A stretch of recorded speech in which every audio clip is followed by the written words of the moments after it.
इस एक स्त्री के विषय में अगर आप जान गए तो आप पूरे जीवन में कभी भी धोखा नहीं खाएंगे। यह वीडियो खास तौर पर उन स्त्रियों के लिए है जो अपने चरित्र को बचाना चाहती हैं, एवं ऐसे पुरुष जो अपनी स्त्री को परिजनों के साथ नहीं देख सकते, वह इस वीडियो को पूरा अंत तक अवश्य देखें।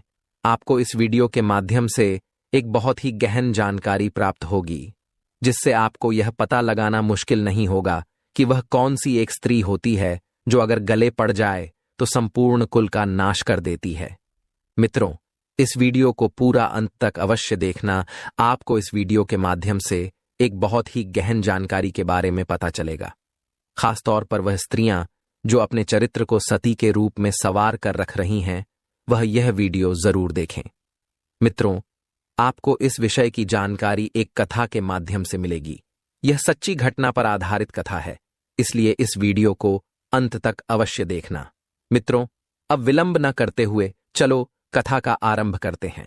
मित्रों, एक समय की बात है जब देवर्षि नारद जी आकाश मार्ग में विचरण कर रहे थे।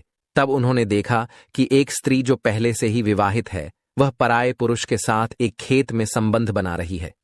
जब देवर्षि नारद जी ने उस स्त्री को ऐसा करते देखा, तब वह मन में सोचने लगे कि आखिर एक स्त्री जो अपनी पति की लंबी उम्र के लिए करवा चौथ का व्रत रखती है, वही स्त्री किसी पराये पुरुष के साथ कैसे संबंध बना सकती है।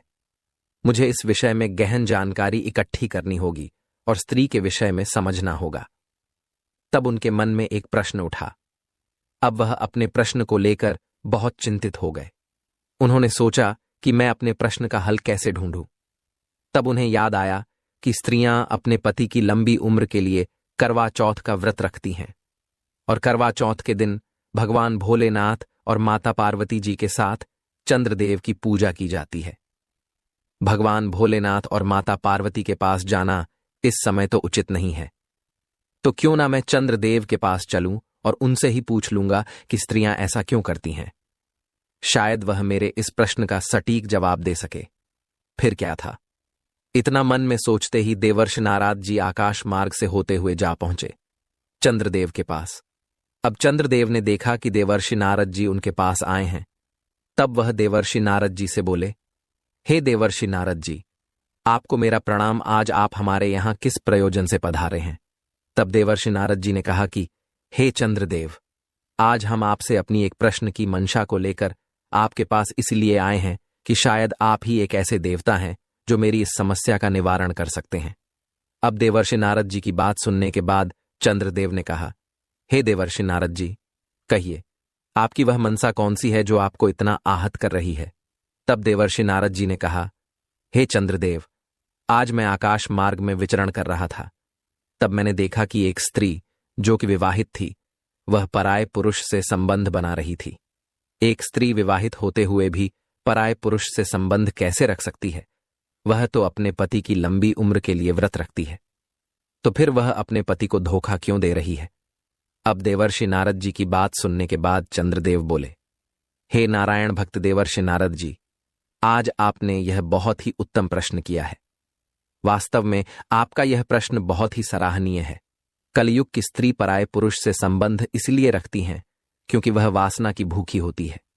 यदि उसे अपने पुरुष से वासना की पूर्ति नहीं होती है, तो वह पराये पुरुष में अपनी वासना की पूर्ति के लिए उन्मत्त हो जाती है।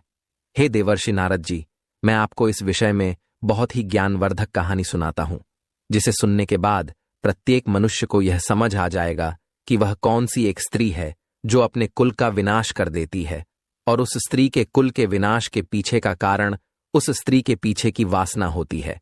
परंतु हे देवर्षि नारद जी, मैं आपको जो कहानी सुनाऊंगा, आप उसे शुरू से लेकर अंत तक अवश्य सुनना, तभी आपको उस एक स्त्री के विषय के बारे में संपूर्ण जानकारी प्राप्त होगी। अब चंद्रदेव की बात सुनने के बाद देवर्षि नारद जी चंद्रदेव से कहते हैं, हे चंद्रदेव, आप इस कहानी को सुनाइए।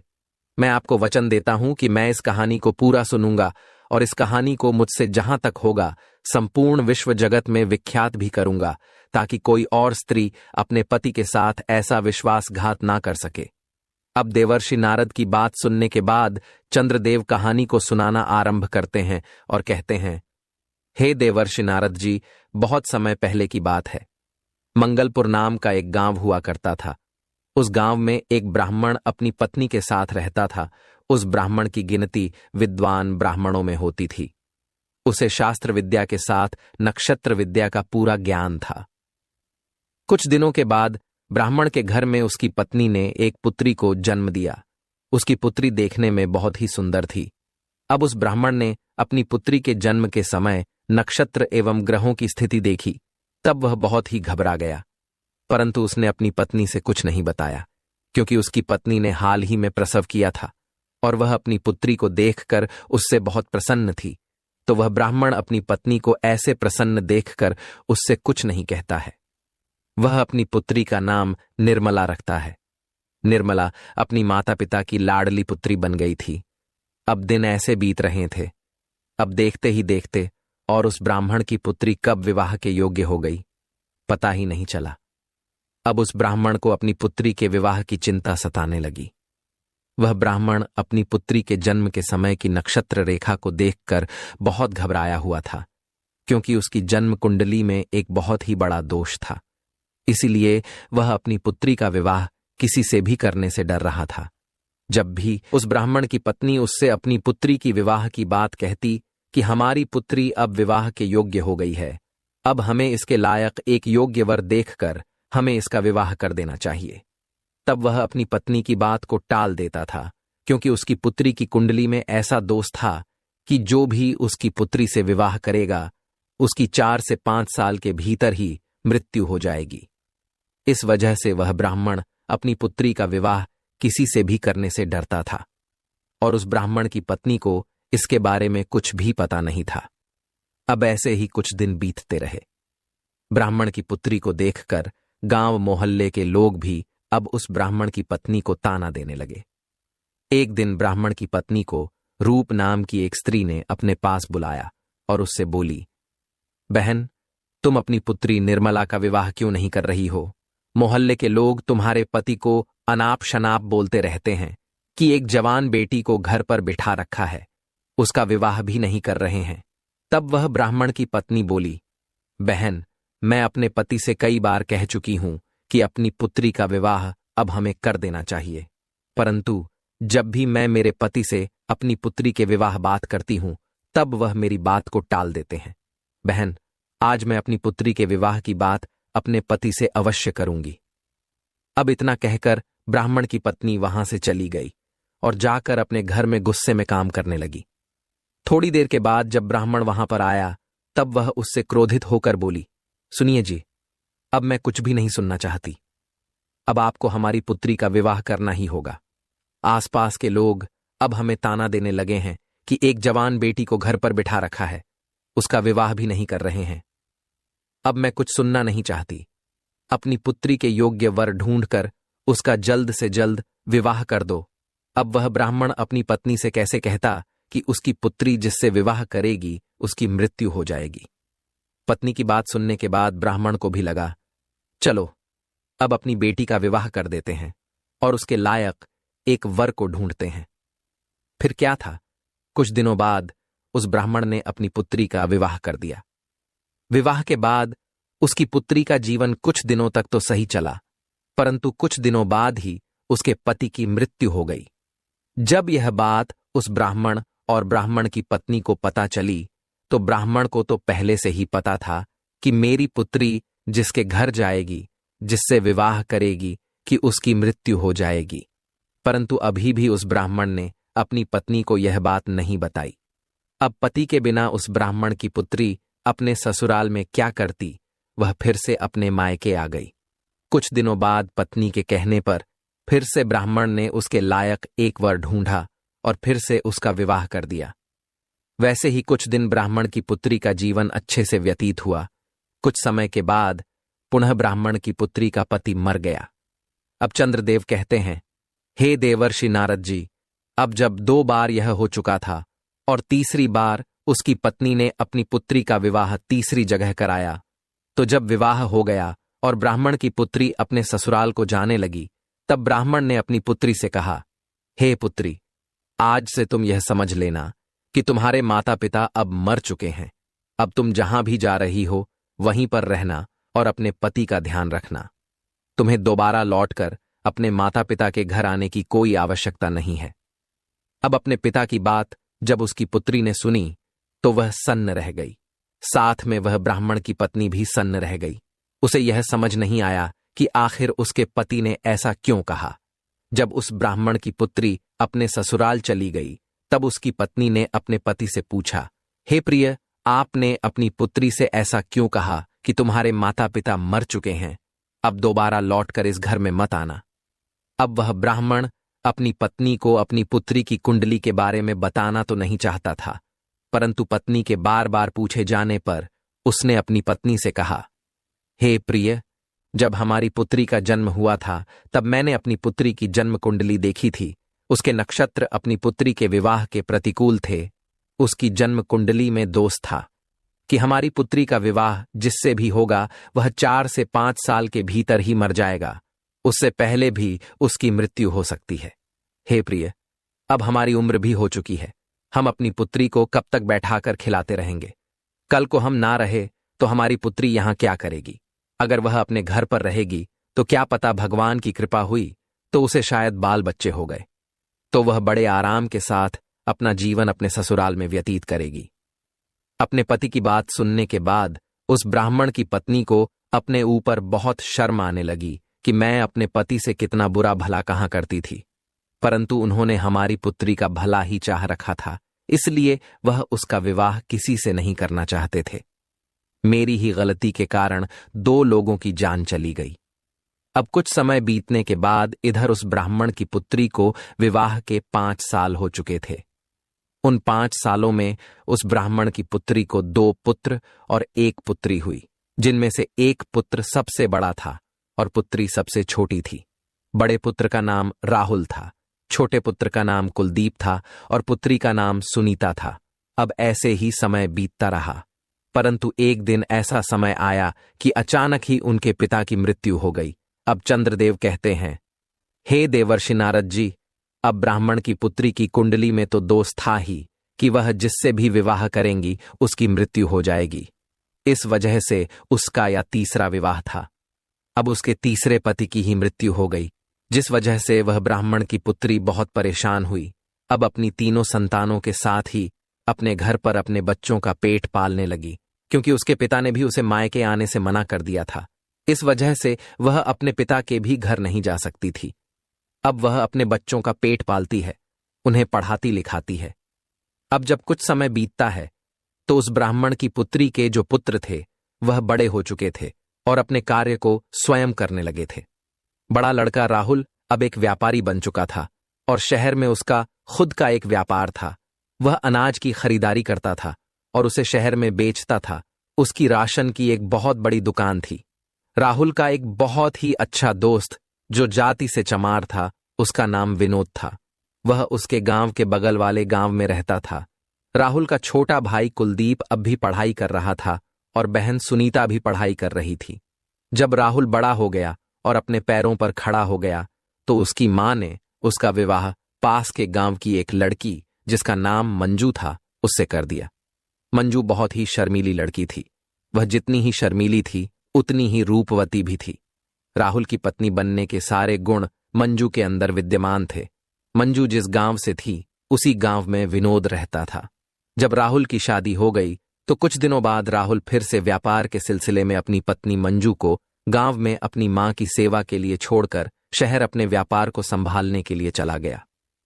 राहुल यह समझता था कि अभी उसके छोटे भाई बहन पढ़ रहे हैं, इसीलिए उनकी पढ़ाई में कोई विघ्न न आए, उन्हें समय पर खाना पानी मिलता रहे, जिससे वह समय पर सारे कार्य कर पाए। और उसकी मां की भी अब उम्र हो चुकी थी, जिससे उन्हें भी कार्य करने में तकलीफ होती थी। इसलिए ही राहुल ने अपनी पत्नी मंजू को गांव में ही छोड़ने का फैसला लिया था। जब भी मंजू को कुछ चाहिए होता था तो राहुल विनोद से कहकर मंजू को वह चीज दिलवा दिया करता था। यदि मंजू को कहीं आना जाना भी होता था तो राहुल विनोद से कहकर मंजू को उस जगह पहुंचवा दिया करता था। मंजू भी शुरुआत में अपनी सासू मां की बहुत सेवा करती थी और अपने पति राहुल से अत्यधिक प्रेम करती थी। वह उसे रोजाना खत लिखती थी और उस खत में राहुल के प्यार का इजहार करती थी और उसका हालचाल पूछती थी। अब समय ऐसे ही बीतता रहा अब अचानक से एक दिन विनोद राहुल के घर पर आया। उस दिन राहुल की पत्नी मंजू घर पर कोई कार्य कर रही थी। तब उसने बाहर से आवाज लगाई कि भाभी कहाँ हो, बाहर आओ। आपके पिताजी की तबीयत बहुत खराब है और तुरंत उन्होंने मुझे आपके पास भेजा है और वह आपसे मिलना चाहते हैं। जब मंजू ने विनोद की इतनी बात सुनी तो वह भागती हुई विनोद के पास पहुंची। अब इतने में मंजू की सासू मां भी आ जाती है। जब वह विनोद को बाहर देखती है तो वह विनोद के घर आने का कारण पूछती है।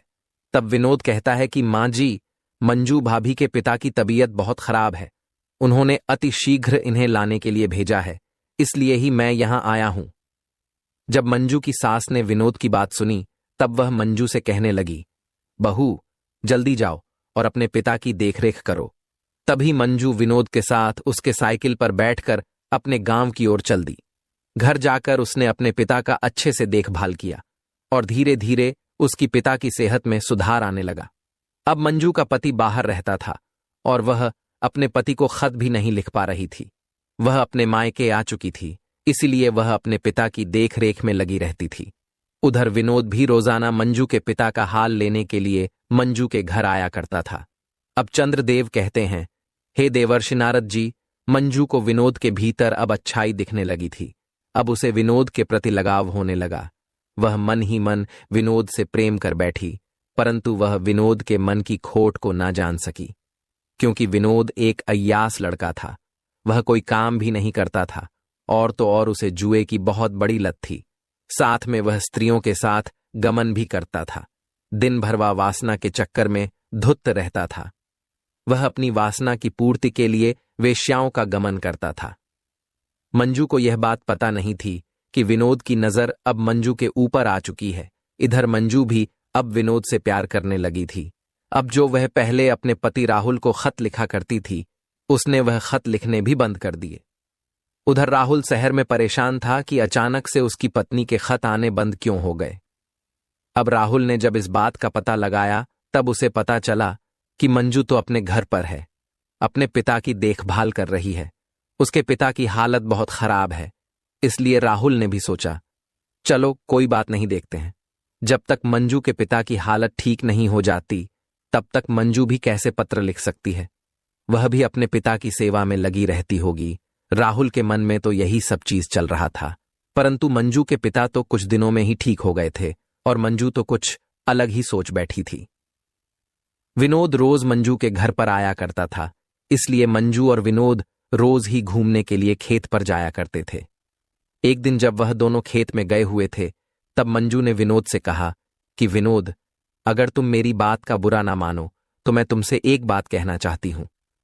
तब विनोद ने मंजू से कहा कि कहो भाभी, मैं आपकी बात का कभी बुरा नहीं मानूंगा।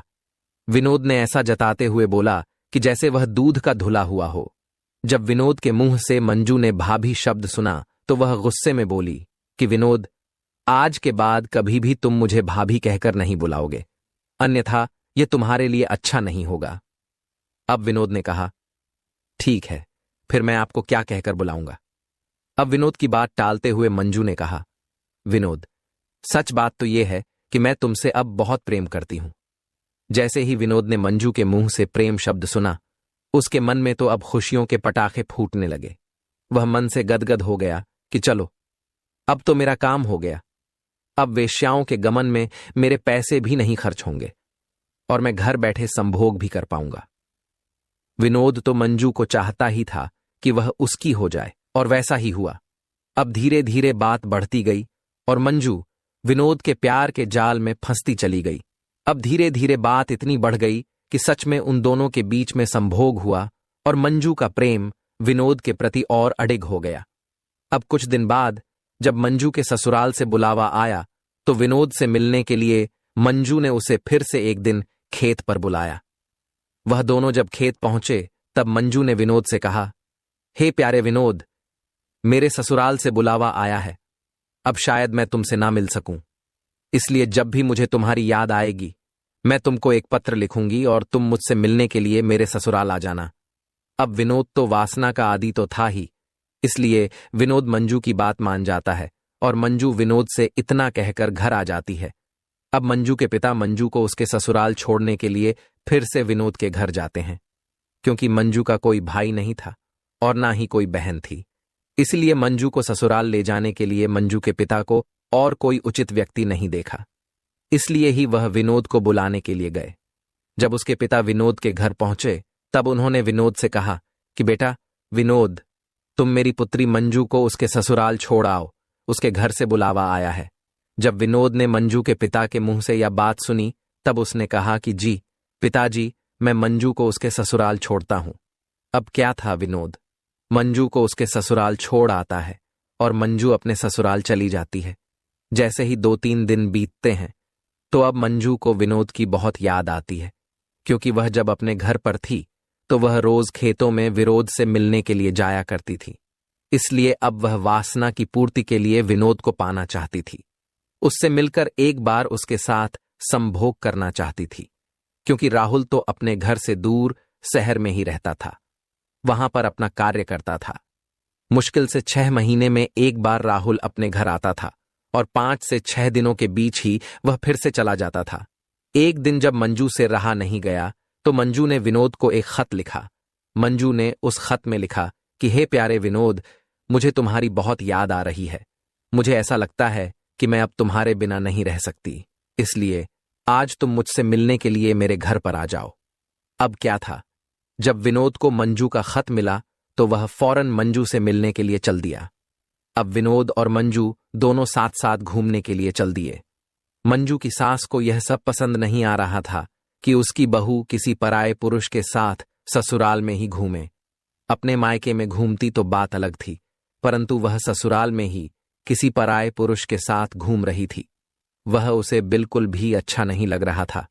विनोद भी मंजू से मिलकर चला जाता है और फिर से 3-4 दिन बाद वह वापस आता है।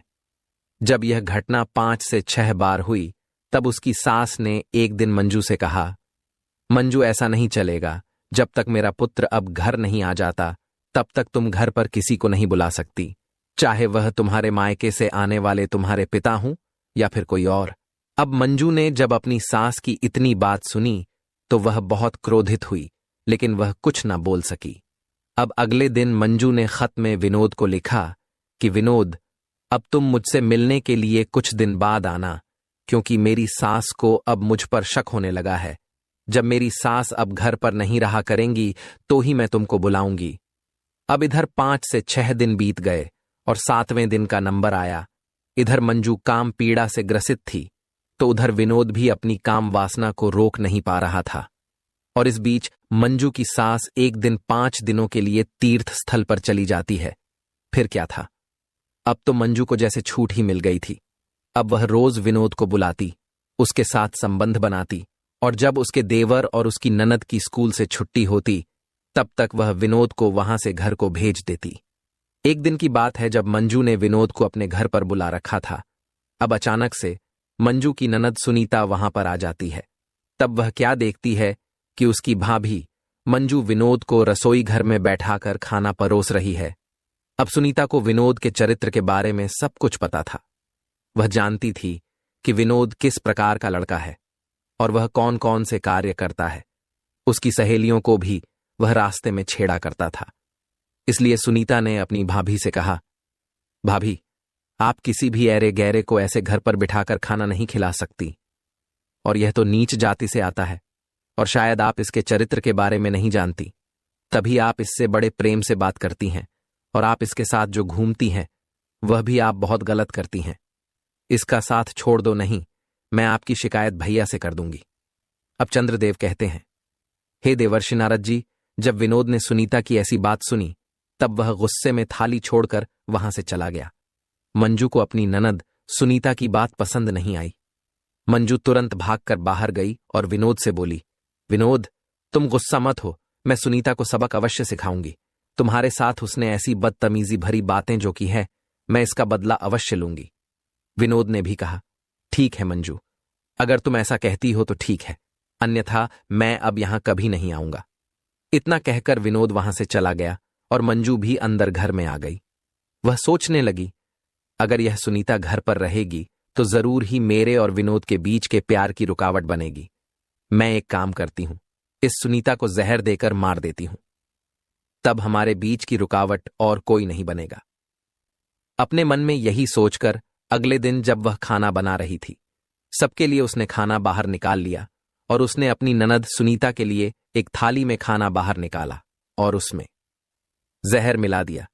जब सुनीता ने वह खाना खाया तो उसकी मृत्यु हो गई। अब कोई यह जान भी नहीं पाया कि सुनीता की मृत्यु कैसे हुई। सुनीता की मां, उसका भाई बहुत दुखी थे।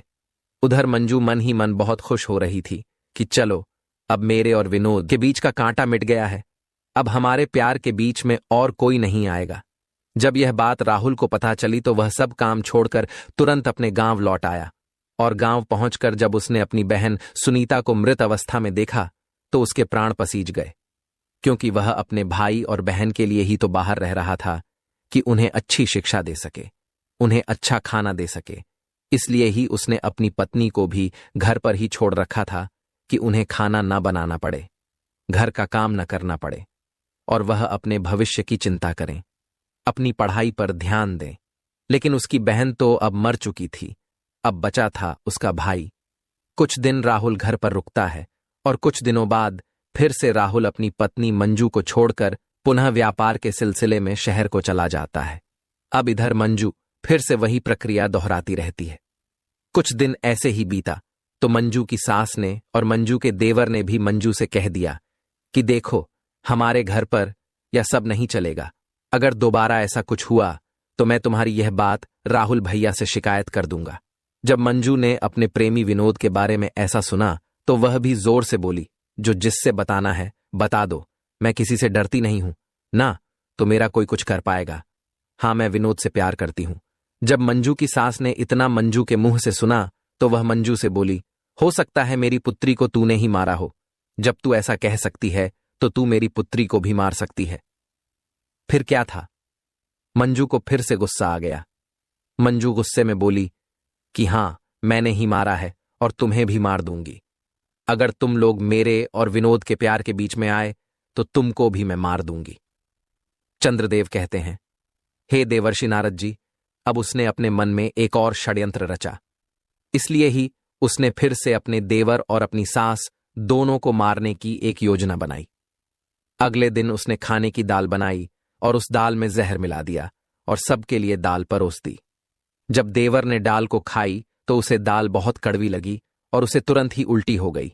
तब उसने अपनी मां से कहा, मां, आज की दाल बहुत कड़वी है, मैं यह दाल नहीं खाऊंगा। इसलिए मंजू के देवर ने तो दाल नहीं खाई, लेकिन उसकी सास बैठे बैठे सारी की सारी दाल खा गई। अब कुछ देर बाद मंजू की सास के पेट में जोर का दर्द होने लगा और अचानक ही देखते उसकी मृत्यु हो गई। देवर को उल्टी हो गई थी, इसलिए देवर बच गया और मंजू की सास ने पूरी दाल खा ली। वह मर गई। अब कुलदीप को भी पता चल चुका था कि यह सब कुछ किया हुआ मेरी भाभी का है। उसने अपने भैया को एक खत लिखा और सारी बात उन्हें बताई। शुरुआत से लेकर अंत तक उसने सब कुछ उस खत में लिख दी कि कैसे उसका दोस्त विनोद उसके घर आता है, कैसे वह दोनों घूमने के लिए जाते हैं और कैसे उसने बहन को मारा और कैसे उसने आज मां को मारा है और कैसे उसने धमकी दी कि तुम्हें भी मार दूंगी। जब वह खत राहुल को मिला तब राहुल दौड़ा दौड़ा में घर आ पहुंचा। अब राहुल मंजू के पास गया और उसने मंजू के पास पहुंचकर कहा, मंजू, ये खत में क्या लिखा है? क्या यह सच है? जब मंजू ने वह खत पढ़ा तब वह दंग रह गई कि मेरे देवर ने अपने भाई को सारी बात बता दी है। तब उसने कहा, हां, यह सारी बात सच है, मैं विनोद से प्यार करती हूं। जैसे ही राहुल ने अपनी पत्नी के मुंह से यह बात सुनी कि वह विनोद से प्यार करती है, विनोद जो कि राहुल का एक बहुत ही अच्छा दोस्त है, राहुल ने अपनी पत्नी मंजू से कुछ नहीं कहा। वह बस अपनी पत्नी से यह बोला, मंजू, जितना जल्दी हो सके तुम मेरे घर को छोड़कर अपने प्रेमी विनोद के पास चली जाओ, क्योंकि वही तुम्हारे लायक है और वही अब तुम्हारी अच्छे से देखभाल करेगा। अब तो मंजू को छूट मिल गई थी। उधर विनोद भी आ चुका था। वह विनोद के साथ उसके घर जा पहुंची। अब कुछ दिन तो ठीक था। कुछ दिन बाद मंजू को पता चला कि विनोद बहुत ही नीच जाति का व्यक्ति है। वह पराई औरतों पर अपनी गंदी नजर रखता है और उसके यहां सूअर का एक तबेला है, वह सूअर भी चराता है। अब तो मंजू अपने प्रेमी विनोद के साथ सूअर चराने लगी और अपने भाग्य को कोसने लगी। यह कहां मैं फंस गई। कहाँ मैं एक रानी की तरह अपना जीवन व्यतीत कर रही थी और कहाँ वासना के चक्कर में फंसकर अब मैंने अपने जीवन को अधेड़ कर लिया है। अब मेरा बुढ़ापा कैसे कटेगा, यही सोच सोचकर मंजू ने तो अपना माथा पीट लिया। उधर राहुल ने एक अच्छी सी स्त्री को देखकर अपना विवाह कर लिया और अपने भाई को भी अपने साथ अपने व्यापार में शामिल कर लिया और दोनों भाई साथ साथ रहने लगे। इधर मंजू का विनोद के साथ बुरा हाल था। वह अपने भाग्य को कोस रही थी कि उसने यदि राहुल को धोखा ना दिया होता तो आज वह भी एक रानी की तरह राज करती। अब चंद्रदेव देवर्षि नारद जी से कहते हैं, हे देवर्षि नारद जी, स्त्री को ना कोई आज तक समझ पाया है और ना ही कोई समझ पाएगा। स्त्री एक ऐसा माया जाल है जो समय आने पर बदल जाती है। स्त्री अपनी हो या पराई, उस पर कभी भी भरोसा नहीं करना चाहिए। अब चंद्रदेव आगे कहते हैं, हे देवर्षि नारद जी, अब मैं आपको बताता हूं कि वह कौन सी एक स्त्री है और वह कौन सा एक पुरुष है जिससे हमेशा दूर रहना चाहिए। वह एक ऐसी स्त्री जो पराये पुरुषों के साथ संबंध रखती है, उनके साथ उठती बैठती है और अपने घर को छोड़कर दूसरे के घर पर ध्यान देती है, अपने को पराया और पराये को अपना समझती है। तो ऐसी स्त्री से हमें बचकर रहना चाहिए। ऐसी स्त्री हमें अवश्य ही किसी ऐसे जाल में फंसा देगी जहां से निकल पाना अत्यंत कठिन हो जाता है। स्त्री का ऐसा मायाजाल मनुष्य के परे होता है। धरती लोक पर मनुष्य ही क्यों, देवता गंधर्व आज तक स्त्री के चरित्र को समझ नहीं पाए हैं, तो मनुष्य ही वह क्या चीज है जो आज स्त्री के मायाजाल को समझ लेगा। हे देवर्षि नारद जी, अब मैं आपको बताता हूं कि वह कौन सा पुरुष है जिसे अपने घर कभी नहीं बुलाना चाहिए। एक ऐसा पुरुष जो कामी हो, जिसके अंदर वासना भरी हो, जो हमेशा मदिरा का सेवन करता हो, वेश्याओं का गमन करता हो, दूसरों का अहित करता हो, बड़ों की इज्जत न करता हो, औरतों पर गंदी नजर रखता हो, ऐसे मनुष्य को अपने घर पर कभी नहीं बुलाना चाहिए। ऐसे मनुष्य की वजह से ही घर का नाश हो जाता है, जैसे मंजू के घर का नाश हुआ। यदि मंजू को विनोद ना मिला होता तो मंजू आज भी राहुल के साथ खुशीपूर्वक अपना जीवन व्यतीत करती। हे देवर्षि नारद जी, अब तो आप समझ ही गए होंगे कि वह स्त्री कौन सी होती है और वह पुरुष कौन सा होता है जिसको अपने घर पर कभी नहीं बुलाना चाहिए। अब देवर्षि नारद जी कहते हैं, हे चंद्रदेव, आज आपने मुझे यह जो ज्ञान दिया है, वाकई में यह सर्व ज्ञान संपन्न है। मैं आपके द्वारा बताए गए इस ज्ञान को संपूर्ण लोक में विख्यात करूंगा। मित्रों, यही थी एक सच्ची घटना पर आधारित कहानी, या वाकई में यह एक सच्ची घटना पर आधारित है। इसलिए मैं आप सभी से हाथ जोड़कर विनम्र निवेदन करता हूं कि ऐसे पुरुषों से हमेशा दूर रहना चाहिए जो मांस मदिरा का सेवन करते हो, वेश्याओं का गमन करते हो, पराई औरतों पर गंदी नजर रखते हो, बड़ों का इज्जत न करते हो, देवताओं का अनादर करते हो। ऐसे मनुष्य राक्षसी श्रेणी में आते हैं। ऐसे मनुष्य से हमेशा स्त्रियों को दूर रहना चाहिए, चाहे स्त्री विवाहित हो या स्त्री अविवाहित हो। इस प्रकार के मनुष्य स्त्री के भविष्य के साथ खिलवाड़ करते हैं। स्त्रियों को अपने चरित्र की रक्षा खुद करनी चाहिए, जिससे उन्हें चरित्रहीन ना बोला जाए और वह समाज में अपना अलग कीर्तिमान स्थापित कर सके। मित्रों, आशा करते हैं कि आपको हमारे द्वारा सुनाई गई यह कहानी पसंद आई होगी। आशा करते हैं कि आप इस वीडियो को ज्यादा से ज्यादा लोगों में शेयर करेंगे और लोगों को जागरूक करने में हमारी सहायता करेंगे। वीडियो पसंद आया हो तो वीडियो को लाइक करना और चैनल पर नए हो तो चैनल को सब्सक्राइब भी अवश्य करना। साथ में ही जय श्री कृष्णा इस वीडियो में कमेंट भी करना।